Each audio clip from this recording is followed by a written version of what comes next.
వచ్చి కాంగ్రెస్ ప్రభుత్వం వచ్చి 2 సంవత్సరాలు అయింది. ఈ 2 సంవత్సరాల్లో వాళ్ళు నిరుద్యోగులకు ఏదైతే హామీ ఇచ్చినారో ఒక్క హామీ కూడా నెరవేర్చలేదు. ఒక్క నోటిఫికేషన్ విడుదల చేయలేదు.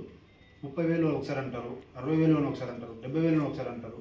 లాస్ట్ జాబ్ క్యాలెండర్ చెప్పేసి ఆ జాబ్ క్యాలెండర్కి రకరకాల కారణాలు చెప్పేసి ఆ జాబ్ క్యాలెండర్ ప్రకారంగా 18 నోటిఫికేషన్స్ రావాలి. ఒక్క నోటిఫికేషన్ విడుదల చేయలేదు. అవన్నీ ఒక ఎత్తైతే 2 సంవత్సరాలు అయిపోయిన తర్వాత ప్రభుత్వ ఉద్యోగాలు ఇవ్వడం కష్టసాధ్యం. సో నిరుద్యోగ యువత కూడా మొత్తం వేరే ఆల్టర్నేటివ్ చూసుకోవాలని చెప్పేసి శ్రీధర్ బాబు గారు అన్న మాటలు మేము ఖండిస్తూ ఆ రోజు ఆయన మాట్లాడగానే మేము అందరం కూడా కోపతాపాల మీద అందరం కూడా రోడ్ల మీద వచ్చినాం, మెరుపు ధర్నాలు చేసినాం. దాని తర్వాత కూడా ఇక లాస్ట్ అండ్ ఫైనల్గా ప్రభుత్వానికి ఒక సాఫ్ట్ వేలో ప్రతిసారి మనము మెరుపు ధర్నాలు చేయడం కరెక్ట్ కాదు కాబట్టి మొన్నటికి మొన్న రేవంత్ రెడ్డి గారు కూడా 150,000 ఉద్యోగాలు ఇచ్చేసినామని ఒక అబద్ధపు ఒక ప్రచారం ఏదైతే చేసిండో మాట్లాడిండో ఖమ్మం సభలో, దాన్ని మేము తీవ్రంగా కూడా పరిగణిస్తూ ఖండిస్తూ ఈ ప్రభుత్వం మీద వరుస పెట్టి ఉద్యమాలు చేయాలని చెప్పేసి మేము నిర్ణయం తీసుకొని ఈ 31న జనవరి 31వ తారీఖున తెలంగాణ నిరుద్యోగుల సింహగర్జన అనే కార్యక్రమాన్ని ఇందిరాపార్క్ దగ్గర ధర్నా చౌక్ అనే ప్లేస్లో మేము నిర్వహిస్తూ ఉన్నాం.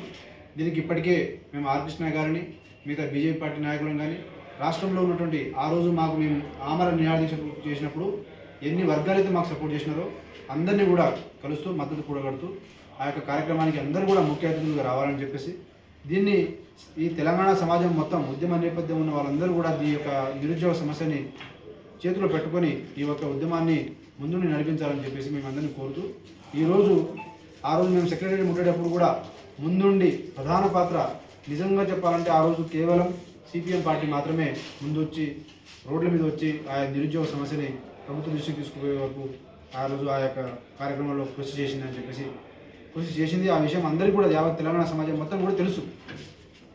కాబట్టి మేము కూడా మళ్ళీ ఈరోజు కూడా ఇక రాబోయే రోజుల్లో మేము చేయబోయే ప్రతి ఒక్క యాక్టివిటీలో సిపిఎం పార్టీ తరఫు నుంచి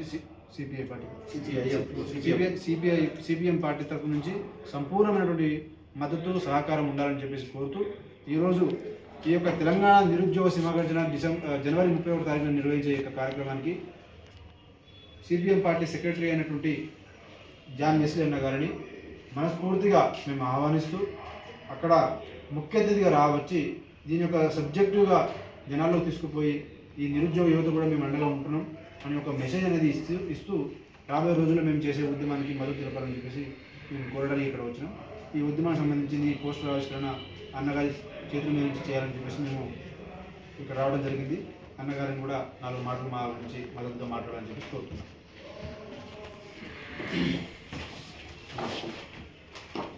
కేంద్ర రాష్ట్ర ప్రభుత్వాలు అనుసరిస్తున్నటువంటి విధానాల ఫలితంగా నిరుద్యోగ సమస్య చాలా పెద్ద ఎత్తున పెరుగుతుంది.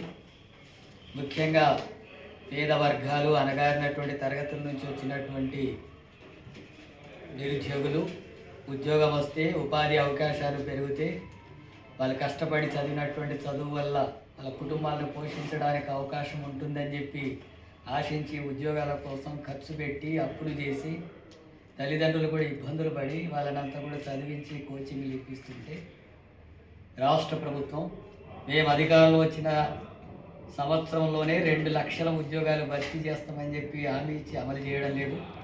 నోటిఫికేషన్లు వేయడం లేదు, జాబ్ క్యాలెండర్ వేయడం లేదు. ఇప్పుడు ఉద్యోగాలు ఇవ్వడమే సాధ్యం కాదనేటటువంటి వైఖరి ప్రభుత్వం మాట్లాడుతుంది.